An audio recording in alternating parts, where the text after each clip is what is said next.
ನಮಸ್ಕಾರ ಸ್ನೇಹಿತರೆ, ಹೇಗಿದ್ದೀರಿ? ನಾನು ನಿಮ್ಮ Prajakiya Srinivas Belur. Welcome to Prajakiya news. ಸ್ನೇಹಿತರೆ, ನಾನೊಬ್ಬ ಜವಾಬ್ದಾರಿಯುತ ಪ್ರಜೆಯಾಗಿ ಪ್ರಜಾಪ್ರಭುತ್ವದ ಉಳಿವಿಗಾಗಿ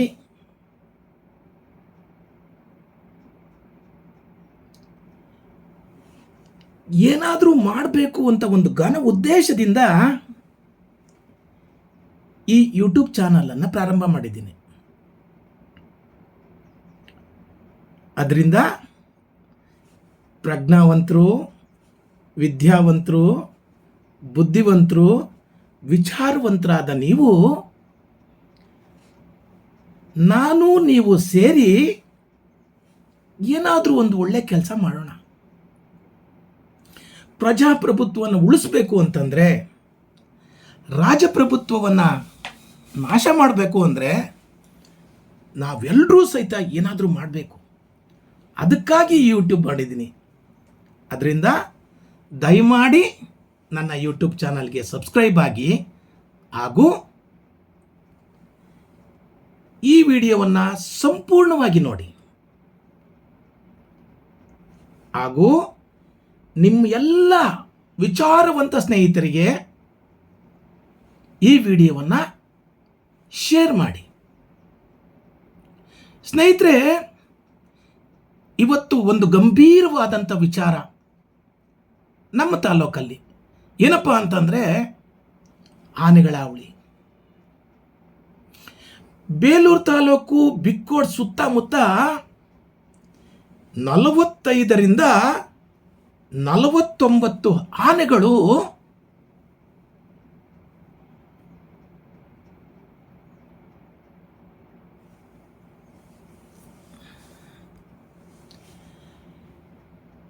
ಇವತ್ತು ನಮ್ಮ ರೈತರ ಜಮೀನುಗಳಿಗೆ, ರೈತರ ಗದ್ದೆಗಳಿಗೆ, ಕಾಫಿ ತೋಟಗಳಿಗೆ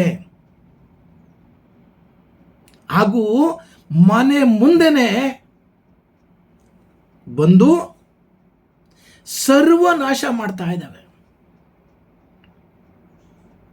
ಆದರೂ ಸಹಿತ ನಮ್ಮ ತಾಲೂಕಲ್ಲಿ ಬಹಳಷ್ಟು ಒಳ್ಳೆಯ ಜನ ಇದ್ದಾರೆ, ಅಧಿಕಾರಿಗಳಿದ್ದಾರೆ, ಅರಣ್ಯ ಅಧಿಕಾರಿಗಳಿದ್ದಾರೆ, ಹಾಗೂ ಉತ್ತಮ ಶಾಸಕರಿದ್ದಾರೆ. ಆದರೆ ಯಾಕೋ ಏನೋ ನಮ್ಮ ರೈತರಿಗೆ ಬರಬೇಕಾದಂಥ ಪರಿಹಾರ ವರ್ಷಗಟ್ಟಲೆ ಆದರೂ ಸಿಗ್ತಾ ಇಲ್ಲ. ಬೆಳೆ ನಾಶ ಆಗತ್ತೆ. ಯಾವ ರೀತಿ ಅಂದರೆ, ಒಂದು ಉದಾಹರಣೆ ಹೇಳ್ತೀನಿ ಕೇಳಿ. ರೈತರು ಕಷ್ಟಪಟ್ಟು ಒಂದು 25-30 ಸಾವಿರ ಖರ್ಚು ಮಾಡಿ 1 ಎಕರೆನ ಜೋಳ ಮಾಡಿರ್ತಾರೆ. ಅಲ್ಲಿಗೆ 40-50 ಆನೆ ಬಂದುಬಿಟ್ರೆ, ಅದನ್ನು ತುಳಿದು ಹಾಕ್ಬಿಟ್ರೆ ಅವರ ಜೀವನ ಹೇಗೆ? ಅದನ್ನು ಸರಿಯಾಗಿ ಅರ್ಥ ಮಾಡ್ಕೊಳ್ಳಿ. ನಾನು ಜೋಳದೊಂದು ಎಕ್ಸಾಂಪಲ್ ಕೊಟ್ಟೆ. ಭತ್ತಕ್ಕೆ, ಕಾಫಿ ತೋಟದ ಮಧ್ಯೆ ಒಂದು 40-50 ಆನೆಗಳು ನಡೆದು ಹೋದ್ರೆ ಸಾಕು, ತೋಟನೇ ಲೂಟಿ ಆಗೋಗ್ಬಿಡುತ್ತೆ. ಇದಕ್ಕೆಲ್ಲ ಪರಿಹಾರ ಬೇಕಲ್ವಾ ಸರ್? ಅದನ್ನು ಆಗ್ರಹಿಸಿ ನಾನು ಈ ವಿಡಿಯೋವನ್ನು ಮಾಡ್ತಾ ಇದ್ದೀನಿ. ಸನ್ಮಾನ್ಯ ಶಾಸಕರಲ್ಲಿ, ಸನ್ಮಾನ್ಯ ಅರಣ್ಯ ಅಧಿಕಾರಿಗಳಲ್ಲಿ, ಸಂಬಂಧಪಟ್ಟ ಇಲಾಖೆಯ ಅಧಿಕಾರಿಗಳಲ್ಲಿ, ಹಾಗೂ ನಮ್ಮ ಅರಣ್ಯ ಸಚಿವರಲ್ಲಿ, ಸನ್ಮಾನ್ಯ ಲೋಕಸಭಾ ಸದಸ್ಯರಲ್ಲಿ, ಹಾಗೂ ನಮ್ಮ ಜಿಲ್ಲಾ ಉಸ್ತುವಾರಿ ಸಚಿವರಲ್ಲೂ ಸಹಿತ ನಾವು ಕೈ ಮುಗಿದು ಮನವಿ ಮಾಡೋದೇನಪ್ಪ ಅಂತ ಹೇಳಿದರೆ, ಸರ್, ಆನೆ ಓಡಿಸೋ ಕಾಲ ಹೋಯ್ತು. ನೀವು ಕಷ್ಟಪಟ್ಟು ಏನೇ ಮಾಡಿದರೂ ಸಹಿತ ಆನೆನ ವೆಕೆಟ್ ಮಾಡೋಕ್ಕಾಗಲ್ಲ. ಬಿಕಾಸ್ ಒಂದು ಆನೆನ ಇಲ್ಲಿಂದ ಬೇರೆ ಕಡೆಗೆ ಕಾಡಿಗೆ ಶಿಫ್ಟ್ ಮಾಡಬೇಕು ಅಂದರೆ ಒಂದು 20-25 ಲಕ್ಷ ಖರ್ಚಾಗುತ್ತೆ ಅಂತ ಹೇಳ್ತಾರೆ. ಅದನ್ನು ಖರ್ಚು ಮಾಡಿ ನೀವು ಲಿಫ್ಟ್ ಮಾಡಿದರೂ ಸಹಿತ ಮತ್ತೆ ಆನೆ ನೀವು ಹಾಸನಿಂದ ಬೆಂಗಳೂರು ಸುತ್ತಕೊಂಡು ಹೋಗಿ ಎಲ್ಲ ಬಿಟ್ಟು ಬಂದರೆ ಅದು ನೇರವಾಗಿ ನಮ್ಮ ಊರಲ್ಲೇ ಬಂದಿರುತ್ತೆ. ಅದರಿಂದ ನಾವು ಬದುಕಬೇಕು ಅಂದರೆ, ನಮ್ಮ ರೈತರು ಬದುಕಬೇಕು ಅಂದರೆ, ನಮ್ಮ ಕೂಲಿ ಕಾರ್ಮಿಕರು ಬದುಕಬೇಕು ಅಂದರೆ, ನಮ್ಮ ಪ್ಲಾಂಟರ್ಸ್ ಬದುಕಬೇಕು ಅಂದರೆ ನೀವು ಪರಿಹಾರ ಕೊಡಿಸಿ. ನಿಮ್ಮ ಕೈ ಮುಗಿದು ಬೇಡ್ತೀವಿ, ಪರಿಹಾರ ಕೊಡಿಸಿ. ನೀವು ಪರಿಹಾರ ಕೊಡಿಸಿಲ್ಲ ಅಂತ ಭಾಳ ಕೋಪದಿಂದಲೇ ನನ್ನ ಸ್ನೇಹಿತರೊಬ್ಬರನ್ನ ನೆನ್ನೆ ಭೇಟಿ ಮಾಡಿದ್ದೆ. ಅವ್ರು ಹೇಳಿದರು, 1 ಎಕರೆ ಜೋಳನ ತುಳಿದಾಕ್ತು ಅಣ್ಣ, ಪೈಪೆಲ್ಲ ತುಳಿದಾಕ್ತು, ಆದರೂ ಸಹಿತ 1 ವರ್ಷ GPA ಮಾಡಿಕೊಂಡ್ರು ಹೋದರು. 1 ವರ್ಷ ಆದರೂ ಸಹಿತ ನನಗೆ ಪರಿಹಾರ ಸಿಕ್ಕಿಲ್ಲ ಅಂತ ಹೇಳಿದರು. ಅವರು ಪಾಪ ನಿಜವಾಗ್ಲೂ ಬಡರು. ಅವರಿಗೆ ಖರ್ಚು ಮಾಡಿದ ದುಡ್ಡು ಸಹಿತ ಬರಲಿಲ್ಲ ಅಂದರೆ ಅವ್ರ ಜೀವನ ಹೆಂಗೆ ಮಾಡ್ತಾರೆ ಸರ್? ಆದ್ದರಿಂದ ದಯಮಾಡಿ ನಮ್ಮ ಕಳಕಳಿಯ ಮನವಿಯನ್ನು ಆಲಿಸಿ. ನೇರವಾಗಿಯೇ ಅವರನ್ನೇ ಮಾತಾಡಿಸಿದ್ದೀನಿ, ಅವರನ್ನೇ ಸಂದರ್ಶನ ಮಾಡಿದ್ದೀನಿ. ರೈತರು ಅವ್ರ ದುಃಖ ಎಷ್ಟಿದೆ ಅಂತ ಹೇಳಿದ್ದಾರೆ. ಆ ವಿಡಿಯೋನು ಮುಂದೆ ತೋರಿಸ್ತೀನಿ, ದಯಮಾಡಿ ನೋಡಿ. ನನ್ನ ಮನವಿ ಏನಪ್ಪ ಅಂದರೆ, ನೀವೇನು ಮಾಡಬೇಡಿ ಸರ್, ಪರಿಹಾರ ಕೊಡಿಸಿ. ಪರಿಹಾರ ಕೊಡಿಸಿ, ಬೆಳೆ ಹಾನಿಗೆ ಪರಿಹಾರ ಕೊಡಿಸಿ, ಪೈಪ್ ತುಣಿದಾಕಿದ್ರೆ ಪೈಪ್ಗೆ ಪರಿಹಾರ ಕೊಡಿಸಿ, ಕಾಫಿ ಪ್ಲಾಂಟರ್ಗೆ ಪರಿಹಾರ ಕೊಡಿಸಿ, ಎಲ್ಲರಿಗೂ ಪರಿಹಾರ ಕೊಡಿಸಿ. ಈ ವಿಡಿಯೋವನ್ನು ನನ್ನ ಸಂದರ್ಶನ ಮಾಡಿದ್ದೀನಲ್ಲ, ಅದಕ್ಕೆ ಜಾಯಿಂಟ್ ಮಾಡ್ತೀನಿ. ಆ ರೈತರ ಭಾವನೆಗಳನ್ನು ನೀವು ಅರ್ಥ ಮಾಡ್ಕೊಳ್ಳಿ. ಅರ್ಥ ಆಯಿತು ಅಂತ ಹೇಳಿ ತಿಳ್ಕೊಂಡಿದ್ದೀನಿ. Thank you very much. ಹೇಳಿ. ಈಗ ನಿಮ್ಮ ಮನೆಗೆ, ನಿಮ್ಮ ಜಮೀನಿಗೆ ಆನೆ ಬಂದು ತುಳಿದಾಗ್ತದೆ, ತುಳಿದಾಕಿರಿ, ಏನಾದ್ರು ಸರ್ಕಾರ ಪರಿಹಾರ ಕೊಡುತ್ತಾ? ಪರಿಹಾರ ಏನು ಕೊಟ್ಟಿಲ್ಲ ಸರ್. ಫೋಟೋ ತಿಕೊಂಡು GPS ಮಟ್ಟಿ ಹೋಗಿದ್ದಾರೆ. ಆದರೆ ದನಿ ಮೇವು ಹಾಕಿದ್ದು ಮತ್ತೆ ಮರಜೋಳ ಹಾಕಿದ್ದು 1 ಎಕರೆ ಬೇಕು ಅಂದ್ರೆ 30-35 ಸಾವಿರ ಖರ್ಚು ಬಂದಿತ್ತು ಸರ್. ಆದರೆ ಏನೂ ಪರಿಹಾರ ಕೊಟ್ಟಿಲ್ಲ ನಮಗೆ. ಅವರು ಪರಿಹಾರನೂ ಕೊಡಲ್ಲ. ಕೊಟ್ಟಿಲ್ಲ. ಒಂದು ವರ್ಷ ಆಯ್ತು ನಾವೆಲ್ಲ ಅರ್ಜಿ ಎಲ್ಲ ಕೊಟ್ಟು.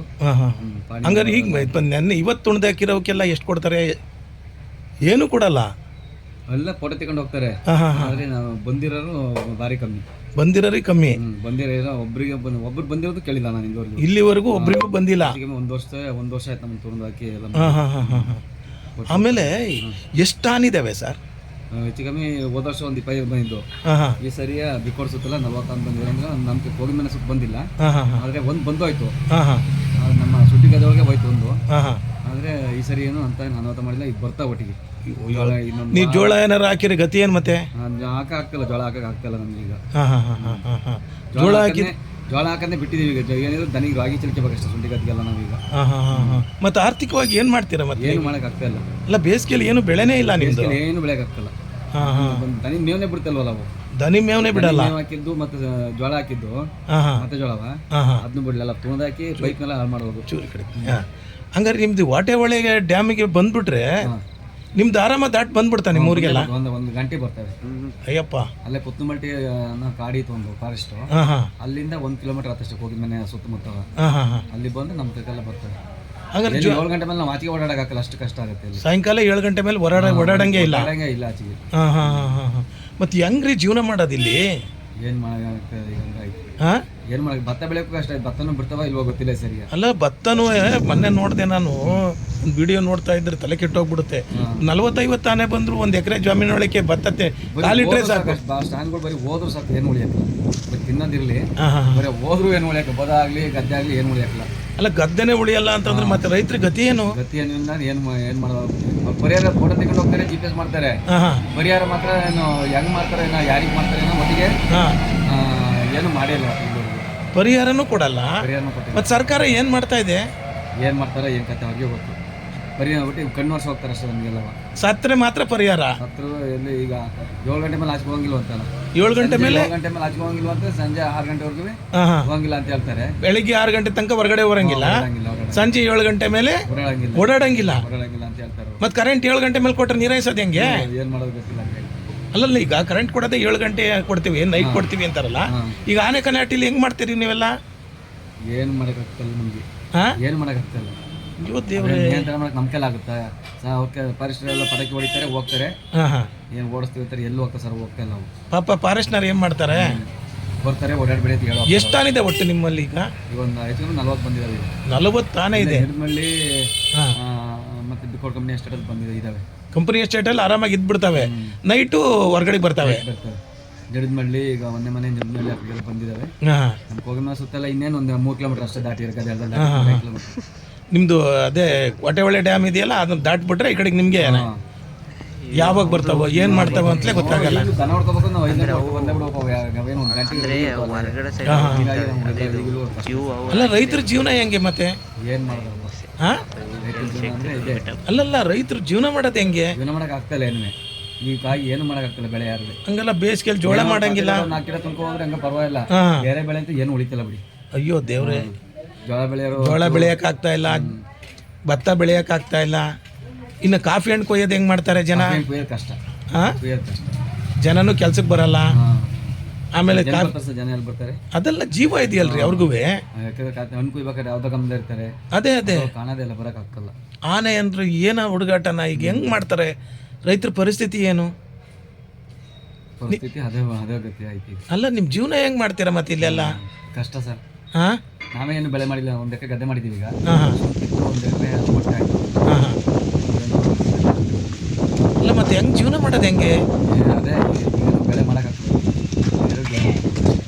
ಅಲ್ಲ ಇರೋದ್ರಲ್ಲಿ ಹೆಂಗ್ ಮಾಡೋದು? 1 ಎಕರೆ ಪೈಪೆಲ್ಲ ಓದಿಸೋದು. ಹಾಂ ಹಾಂ. ಇನ್ನು ಇದುವರೆಗೂ ಪರಿಶೀಲನೆ ಮಾಡೋದಾಗಲಿ ಒಂದು ಏನು ಅಂತೂ ಗಮನಕ್ಕೆ ಆಗಿದೆ. ನೀವೇ ನಾವು ಬೇರೆ ಜಮೀನು ಮಾಡಿ ಹಾಕಿರೋದು. ಅಯ್ಯೋ ದೇವ್ರೆ. ನಮ್ಮ ಸ್ವಂತ ಜಮೀನಲ್ಲ. ಹಾಂ ಹಾಂ. ಜೋಳ ಬೆಳೆಯೋಕ್ಕೆ ದನಿ ಮೇವು ಹಾಕಿನಕ್ಕೆ ಅಂತ ಬೇರೆ ಮನೆ ಜಮೀನು ಮಾಡಿ ಹಾಕಿದ್ದು. ಹಾಂ ಹಾಂ. ಅದಕ್ಕೂ ಇಲ್ಲಿವರೆಗೂ 1 ಎಕರೆ ಪೈಪ್ ಅಂದರೆ 35,000 ರೂಪಾಯಿ ಆಯಿತು. ಹಾಂ ಹಾಂ. ಮೈಕ್ರೋ ಮಾಡೋಕ್ಕೆ ಅಷ್ಟೆಲ್ಲ ತೊಂದರೆ ಹಾಕಿ ಫ್ರೀ ಮಾಡೋಕ್ಕೆ ಒಂದು ಅಡಿನೂ ಸಿಗಲಿಲ್ಲ ಪೈಪ್ ಅಂದರೆ. ಹಾಂ ಹಾಂ. ಏನು ಪರಿಹಾರ ಕೊಡಲಿಲ್ಲ ದೇವ್ರೆ. ಈಗ MLA ಏನಂತಾರೆ? MLA ಹತ್ರ ಹೋಗಿಲ್ಲ ಸರ್ ನಾವು. ಅದಲ್ಲ ನೀವೆಲ್ಲ ಬೇರೆಯವ್ರು ಬಂದಾಗ ಏನಂತಾರೆ ಅವರು ಏನು ಹೇಳಿದ್ದಾರೆ ನಮ್ಮ ಯಾವ್ದು ಗೊತ್ತಿಲ್ಲ ಸರ್. ಹಾಂ ಹಾಂ. ಪಾಪ MLA ಏನು ಮಾಡೋಕ್ಕಾಗಲ್ಲಲ್ಲ. ಹಾಂ. ಅವ್ರು ಏನು ಹೇಳಿದ್ರು ಸರ್. ಅದೇ ಅಲ್ಲಲ್ಲ MLA ಏನು ಮಾಡೋಕ್ಕಾಗಲ್ಲ ರೈತರಿಗೆ. ಮತ್ತೆ ಯಾರು ಕೇಳಾರೆ? ಯಾರು ಹೇಳ್ತಾರೆ ನಿಯಂತ್ರಣ ಮಾಡಿ ಅಂತ ಹೇಳ್ತಾರೆ. ಹಾಂ ಹಾಂ ಹಾಂ. ಇದರಿಂದ ಏನು ಈಗ ಏನಾದ್ರು ಮಾಡಬೇಕು ಅಂತ ಏನು ಮಾಡ್ಬೋದು ಈಗ? ಅದಕ್ಕೆ ಪರಿಹಾರ ಏನು ಮಾಡೋದಂದ್ರೆ ಅವ್ರಿಗೆ ಕಾರಿಗೆ ಹತ್ತಬೇಕಷ್ಟೇ ದೂರ. ಅವನ್ನ ಕಡೆ ಓಡಿಸಿರ್ಬೋದು ಅವ್ನು ಮಾತ್ರ ಹೋಗ್ತವೆ. ಹಾಂ ಹಾಂ. ಇಲ್ಲ ಎಲ್ಲೋ ಸಹ ಮೇವಿರೋ ಕಡೆ ಕಾಡಲ್ಲಿ ಏನೂ ಇಲ್ಲ. ಕಾಡಲ್ಲೂ ಏನೂ ಇಲ್ಲ. ಹಂಗಾಗಿ ಕಾಡಲ್ಲಿ ಏನಿಲ್ಲ, ಹೋಗಿ ನಿಂತ್ಕೊಂತವಷ್ಟೇ. ಆಗ್ಲತ್ತು ತಿನ್ನಕ್ಕೆ ಮಾತ್ರ ಹೊರಗಡೆ ಬರಲೇಬೇಕು. ಕಾಡಲ್ಲಿ ಮೇವಿದ್ದಿದ್ರೆ ಯಾಕೆ ಬರೋ ಪಾಪ? ಏನು ಮಾಡೋದ್ರಿ? ಏನು ಒಂದೊಂದು ಆನೆ ಇಲ್ಲಿಂದವ ಲಿಫ್ಟ್ ಮಾಡೋದಕ್ಕೆ ಅಂದರೆ ಬೇರೆ ಕಡೆಗೆ ಸಾಗಿಸೋದಕ್ಕೆ ಅಥವಾ ಬೇರೆ ಕಡೆಗೆ ಅದನ್ನ ಕಾರ್ಯಾಚರಣೆ ಮಾಡಿ ಬೇರೆ ಕಡೆಗೆ ಕಳಿಸ್ಬೇಕು ಅಥವಾ ತಗೊಂಡೋಗಿ ಬಿಡಬೇಕು ಅಂದರೆ 25 ಲಕ್ಷ 30 ಲಕ್ಷ ಖರ್ಚಾಗುತ್ತಂತೆ. ಮತ್ತೆ ಅವೇನು ಮಾಡ್ತವೆ? ರೋಡಲ್ಲಿ ತಗೊಂಡೋಗಿ ಸುತ್ತಿಕೊಂಡೋಗಿ ಬಿಡ್ತಾರೆ. ಅವು ಆ ಕಡೆ ಆಸಿ ಮಧ್ಯ ಕಾಲದಾಸಿ 100 ಕಿಲೋಮೀಟರ್ ಬಿಟ್ಟು ಬಂದಿರ್ತಾರೆ. 25 ಕಿಲೋಮೀಟರ್ಲೇ ಬಂದಿರ್ತಾರೆ. ಮತ್ತೆ ವಾಪಸ್ಸೇ ಬಂದ್ಬಿಡ್ತಾವ. ಹತ್ರ ಈ ಕಡೆ ಹಾಸನಕ್ಕೆ ಹೋಗಿ ಸುತ್ಕೊಂಡು ಹೋಗೋದು ಹೆಂಗೆ, ಹೊಲದಲ್ಲಿ ಹೋಗೋದು ಹೆಂಗೆ ಹಂಗಾಗ್ಬಿಡುತ್ತೆ ಅಷ್ಟೇ. ಓಕೆ ಅವು ತಗೊಂಡೋಗಿ ಬಿಟ್ರು ಅವೇನು ಕೇರ್ ಮಾಡಲ್ಲ, ಮತ್ತೆ ಬರ್ತಾವ ವಾಪಸ್. ಮನೆ ಬಾಗಿಲಿಗೆ ಬಂತು ನಮ್ಮ ಆಯ್ತು ಒಂದ್ಸರಿ ಹೋದ ವರ್ಷ. ಮನೆ ಬಾಗಿಲು ನಿಮ್ಮ ಲಾಸ್ಟ್ ಅಂಗಡಿ ಮೂಲೆ ಒಂದು ಮನೆ ಬಟ್ಟೆ ಕಬ್ಬು ಹಾಕಿದ್ದು. ನಮ್ದು ಇದೇ ಬಾಗಿಲು ಅದೇ ನಿಮ್ಮ ಲಾಸ್ಟ್ ಹೊಡಿತಲ್ಲ ಲಾಸ್ಟು ಅಲ್ಲೇಯ ಮನೆ ಬಾಗಿಲಿಗೆ ಬಂದು ಕಬ್ಬು ತಿನ್ಕೊಂಡು ಹೋಯ್ತು. ಕಬ್ಬು ಮನೆ ಬಾಗಿಲಿಗೆ ಬಂದು ಕಬ್ಬು ಬಂದು ಕಬ್ಬು ತಿನ್ಕೊಂಡು ಹೋಯ್ತು ರಾತ್ರಿ 1:30 ರಾತ್ರಿ. ಹೋದ ವರ್ಷ ನಾವು ಒಳಗೆ ಬಾಗಿಲು ತೆಗಿಯಂಗಿಲ್ಲ. ಮುಂದೆ ಹಟ್ಟಿ ಬೇರೆ ಭತ್ತ ಹೊಟ್ಟಿದ್ದು. ಆಗಿನ ಜನವರಿ ಟೈಮ್ ಹುಲ್ಲು ಹಾಕಿದ್ದು. ಹೊತ್ತಿನ ಹಟ್ಟಿಲೇ ಬತ್ತಿತ್ತು. ಓಡ್ಸೋಕೆ ಹೋಗಲ್ಲ. ಹೆಂಗೆ ಸರ್ ಆನೆಕಲ್ ಏನು ಮಾಡೋಕ್ಕಾಗುತ್ತೆ? ಹಂಗಾಗ್ಬಿಡ್ತು. ನಮ್ಮ ಹುಡುಗಿಯದ್ದು ಕಣ್ಣಿಗೆ ಬ್ಯಾಟ್ರಿ ಬಿಡ್ತಾವೆ ಸ್ವಲ್ಪ ಹೊದ್ದು. ಅದು ಧೈರ್ಯ ಮಾಡಿ ನನ್ನ ಕೈಲೇ ಆಗಲ್ಲ ಧೈರ್ಯ ಮಾಡೋಕೆ. ಕಣ್ಣಿ ಬ್ಯಾಟ್ಬಿಟ್ಟೆ ಪಾಪ ಸೀದಾ ಬಾಡ್ತು ಅಂತ ಹೇಳ್ತಾರೆ. ಭತ್ತ ಗೀತೆ ಎಲ್ಲ ತಿಂದ್ಬಿಟ್ಟಿದ್ರೆ ತಿಂದಾಕೋದು. ನಾನು ಯಾವ್ದೋ ಬಿಟ್ಟು ನಿಜ ಜಾಗದಲ್ಲೇ ಅದ್ರಿ ಬಾಗ್ಲಿ ಬಂದು ಬಡ್ಡಿ ಬಂದ ಬಾಗ್ಲಿನೆಲ್ಲ ಏನು ಮಾಡೋದು? ಒಳಗೆ ನುಗ್ಗಿರಿ ಏನು ಮಾಡೋದು? ಸುಮ್ಮನೆ ಹಿಂಗಂದ್ರೆ ಸಾಕು ಬಾಗ್ಲಿ ಇರ್ತಾವ. ಏನು ನೋಡಿ ಸೊಂಡ ಒಂಚೂರು ನುಗ್ಗಿ ಬಾಗ್ಲೆಲ್ಲ ಕಿತ್ಕೊಬಿದ್ದಾವೆ. ಅಯ್ಯಪ್ಪ. ಮನೆ ಬಾಗಿಲಿ ಒತ್ತಡಿ ಅದೇ ಮನೆ ಮುಂದೆ ಬಾಳೆ ಗಿಡ ಪಳೆ ಗಿಡ ಇಲ್ಲ ಕಬ್ಬಿತ್ತು. ನಿಮ್ಮ ಮನೆಗೆ ಹಾಕೊಂಡಿದ್ದು? ಮನೆಗೆ ಸುಮ್ಮನೆ ತಿನ್ನೋದಕ್ಕೆ ಅಂತ ಹಾಕೊಂಡಿರ್ತಿಲ್ಲ, ಅದನ್ನೂ ಬಿಡಲ್ಲ. ತಿಂದೋಗ್ಲೇ ಸುಮ್ಮನೆ ನಾನು ಆಗ ನಮ್ಮ ಹುಡುಗಿ ಬತ್ತಿತ್ತಲ್ಲ ಅಂತ ಎದ್ರಿ ಬ್ಯಾಟ್ರಿ ಬಿಟ್ಬಿಟ್ಟು ಇದ್ದು ಬಾಟಿ ಬಿಡ್ತಾರೆ. ಈ ಥರ ಆದ್ರೆ ಹೆಂಗೆ ಮಾಡಿದ್ರಿ? ಊರೊಳಗೆ ಬಡ್ಡಿಗೆ ಬರ್ತದೆ ಸರ್, ಬಡ್ಡಿಗೆ ಬರ್ತದೆ. ಏನು ಮಾಡೋದು? ಇವೊಂಥರ ದನಕರ ಆದಂಗೆ ಆಗ್ಬಿಟ್ಟಿದ್ದಾವೆ. ಮತ್ತೆ ಹೆಂಗೆ ಜೀವನ ಮಾಡೋದು? ಹೆಂಗೆ ಮನ್ಸರು ಒಟ್ಟಿಗೆ ಅವ್ಕೆ ಏನು ಮಾಡಂಗಿಲ್ಲ. ಮನ್ಸರು ಕಡೆ ಸಿಗ್ದಾಗ್ತಾವ ಅಷ್ಟೇ. ಒಬ್ಬೊಬ್ಬ ಏನು ಮಾಡೋದ್ರಿ? ಹಿಂಗಾದ್ರೆ ರೈತರು ಬದುಕೋದು ಹೆಂಗೆ? ಹಾಂ ಲಿಫ್ಟ್ ಮಾಡೋಕ್ಕೂ ಆಗಲ್ಲ. ಆಮೇಲೆ ಮರಿಗಳು ಹಾಕ್ಬಿಟ್ಟಿರ್ತವೆ. ಮರಿಗಳು ಹಾಕ್ಬಿಟ್ಟಿದ್ರೆ ಅವೇನು ಕಂಟ್ರೋಲ್ ಮಾಡೋಕ್ಕಾಗುತ್ತಾ? ಏನು ಮಾಡ್ತಾವೆ ಹೇಳಿ, ಅವರು ಮನುಷ್ಯನಿಗೆ ಅವ್ರಿಗೆ ಕಷ್ಟ. ಅವರು ಆಮೇಲೆ ಬೆಳೆ ಬೆಳೆದವ್ರು ಅವ್ರಿಗೆ ಕಷ್ಟ, ಮನುಷ್ಯರು ಕಷ್ಟ, ಪ್ರಾಣಿಗಳಿಗೂ ಕಷ್ಟ, ಫಾರೆಸ್ಟ್ ಇಲ್ಲ. ನಿಜವಾಗ್ಲೂ ಧರ್ಮ ಸಂಕಟ, ರೈತರಿಗೆ ನಿಜವಾಗ್ಲೂ ಧರ್ಮ ಸಂಕಟ ಮಾತ್ರ. ನೀವು ಹೇಳಿದ ಕರೆಕ್ಟ್. ಯಾರಿಗೆ ಹೇಳೋದು ಅಂದರೆ ಯಾರು ಏನು ಮಾಡೋಕ್ಕೆ ಹೋಗ್ತಾರೆ, ಬರೀ ಪಟ ಅವ್ರು ಓಡಿಸೋಗ್ತಾರೆ, ಏನು ಹೋಗ್ತಾರೆ. ಈ ಕಡೆಯಿಂದ ಓಡಿಸ್ತಾರೆ ಆ ಕಡೆಗೆ ಹೋಗ್ತವೆ, ಆ ಕಡೆಯಿಂದ ಓಡಿಸ್ತಾರೆ ಈ ಕಡೆಗೆ ಬರ್ತವೆ. ಈ ತೋಟದಾಗ ಓಡಿಸಿರಿ ಆ ಕಡೆಗೆ ಹೋಗ್ತವೆ, ಆ ತೋಟದಾಗ ಓಡಿಸಿರಿ ಈ ಕಡೆ ತೋಟಕ್ಕೆ ಬರ್ತವೆ. ಏನು ರಾಜಾರೋಷ ರೋಡ್ ಮನೆ ಮುಂದಕ್ಕೆ ಬರೋದು, ರೋಡಲ್ಲೇ ಓಡಾಡ್ತವೆ. ಮನೆ ಬಡ್ಡಿಗೆ ಬಂದಿತ್ತು. ಅಪ್ಪ ದೇವ್ರೆ, ಹೆದರಿಕೆ ಆಗಲ್ವೇನ್ರಿ ನಿಮಗೆಲ್ಲ? ಹೆದರಿಕೆ ಆಗ್ಬಿಟ್ಟು ಒಳಗಡೆ ನಿಂತ್ಕೊಂಡು ದಾವತೋದು ಅಂತ ಹೇಳ್ತಾರೆ. ಏನು ಮತ್ತನಂಗೂ ಇಲ್ಲ ಹೋಗಂಗೂ ಇಲ್ಲ, ಏನು ಮಾಡ್ತೀರಿ, ಸುಮ್ಮನೆ ನಿಂತ್ಕೋಬೇಕಷ್ಟೇ. ಆಮೇಲೆ ಪೊಲೀಸ್ನವ್ರು ನಿಮ್ಗೆ ಹೇಳಿರಲಿಲ್ಲ ಎಲ್ಲಿ ಬರುತ್ತೆ ಅಂತ? ಪಾಪ ಅವ್ರಿಗೆ ಏನು ಗೊತ್ತಾಗುತ್ತೆ? 1:15 ರಾತ್ರಿ ಬಂದಾಗ ಎಲ್ಲಿಗೆ ಬರುತ್ತೆ ಅಂತ ಗೊತ್ತಾಗುತ್ತಾ? ನಾವು ಬೇರೆ ಭತ್ತ ಎಲ್ಲ ಉಲ್ಲೋಕಿ ಮನೆ ಬಾಗಿಲೆಲ್ಲ ಹೊಟ್ಟಿದ್ದು. ಅದು ಹೆಂಗೆ ಹೊಟ್ಟಿಗೆ ಅದಕ್ಕೆ ಹೋಗಿಲ್ಲ ಅಷ್ಟೇ, ಹೆಂಗೆ ಪುಣ್ಯಕ್ಕೆ ಅಲ್ಲ. 1 ಬಂದರೆ ಸರಿ, 40 ಬಂದ್ಬಿಟ್ರೆ 40 ಬಂದು ಏನು ಮಾಡೋಕ್ಕಾಗಲ್ಲ. ತಿನ್ನೋದೇ ಅವೆಲ್ಲ ತಿಂದೋಗೋದೆ ಅಲ್ವಾ? ದೇವ್ರೆ, ಇದಕ್ಕೇನು ಪರಿಹಾರ ಮಾಡೋಕ್ಕಾಗಲಿಲ್ಲ ಅಂದರೆ ಏನು ಮಾಡೋದ್ರಿ? ಏನು ಮಾಡೋದು, ಎಲ್ಲ ಊರು ಬಿಟ್ಟು ಟೌನ್ ಸೇರ್ಕೋಬೇಕಾಗುತ್ತಾ ಅಂತ? ಹಂಗೆ ಆಗುತ್ತೆ. ಹಾಂ, ಹಂಗೆ ಆಗುತ್ತೆ. ಹಳ್ಳಿ ಬೆಳೆಯೋದಂಗೆ ಹೋಗ್ತಾರೆ. ಅಲ್ಲ, ಬೆಳೆ ಬೆಳೆಯೋಕ್ಕೆ ಆಗಲ್ಲ ಅಂತಂದರೆ ಬಿಕ್ಕೋರ್ಸತ್ತಲ್ಲ, ಗದ್ದನೆ ಮಾಡಿಲ್ಲ, ಎಲ್ಲ ಬೈಲ್ ಆಗಿದ್ದಾವೆ. ಚಟ್ನಲ್ಲಿ ಆ ಕಡೆ ಸೈಡಲ್ಲ ಮಾಡೋಕ್ಕಾಗ್ತಿಲ್ಲ. ಎಲ್ಲ ಥರ ಓಡಾಡ್ತಾವ. ಏನು ಖರ್ಚು ಒಂದು 40 ಪೈಸೆ ಬರುತ್ತೆ. ಭತ್ತ ಸಿಗೋದು ಅಷ್ಟೇ ದುಡ್ಡು. ಅದರ ಲಕ್ಷಣ ಇನ್ನೇನು ಮಾಡ್ತಾರೆ? ಅಲ್ಲಲ್ಲ, ದುಡ್ಡು ಪ್ರಶ್ನೆ ಆಮೇಲೆ. ಅಟ್ಲೀಸ್ಟ್ ಜೀವನ ಮಾಡೋದಕ್ಕೆ ಹೆಂಗೆ ಭತ್ತ ಬೆಳ್ಕೊಂಡು ಜೀವನ ಮಾಡ್ತಾಯಿದ್ವು, ಅದನ್ನು ತಿನ್ನೋ ಅನ್ನಕ್ಕೂ ಸಹಿತ ನೀವು ಹಿಂಗೆ ಮಾಡಿಬಿಟ್ರೆ ಹೆಂಗೆ? ಅವು ಬೇರೆ ಏನೂ ಮಾಡೋಕ್ಕಾಗಲ್ಲ. ಪಾಪ MLA ಅವರು ಅಸಹಾಯಕರಾಗಿದ್ದಾರೆ, ಫಾರೆಸ್ಟ್ನವ್ರು ಏನೂ ಮಾಡೋಕ್ಕಾಗಲ್ಲ, ಏನೂ ಪರಿಹಾರ ಕೊಡಲ್ಲ. ಏನು ಮಾಡ್ಬೋದು? ಅಪ್ಪಪ್ಪಪ್ಪ, ಭಾಳ ಕಷ್ಟ ಇದೆ ಅಲ್ಲ. ಜೀವನನೇ ಕಷ್ಟ ಇದೆ ಕಣ್ರಿ. ಭಾರಿ ಕಷ್ಟ ಬಿಡಿ. ಹಾಂ, ಭಾರಿ ಕಷ್ಟ, ಜೀವನನೇ ಕಷ್ಟ ಇದೆ.